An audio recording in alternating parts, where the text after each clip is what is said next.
আচ্ছা, আপনার নাম? আমার নাম সৌরভ কুমার বিশ্বাস। আপনি কোথা থেকে এসেছেন? রানাঘাট। আচ্ছা, আপনি কি প্রবলেম ছিল?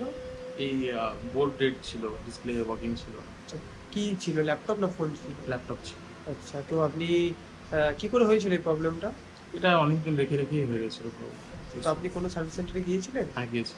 আপনাদের কিরকম অন্য সার্ভিস সেন্টার থেকে আমাদের এখানে সার্ভিস চার্জ কেমন আপনার? অনেক কমেই হলো, 1/4 প্রাইসেই হয়ে। আচ্ছা, আর আপনি কি এখন ডিভাইসটা কি কন্ডিশনে রিটার্ন পেলেন? এখন খুব ভালো কন্ডিশনই আছে, ওয়ার্কিং হচ্ছে। আচ্ছা, তো আপনি ডিভাইসটা পেয়ে কতটা হ্যাপি? ভালো। আচ্ছা, আপনার ফ্রেন্ড সার্কেল যদি কিছু বলতে চান এখানটায় আসবেন, কাস্টমার উদ্দেশ্যে? অনেক কম প্রাইসে রিপেয়ার হয়ে যাবে। আচ্ছা, থ্যাংক ইউ।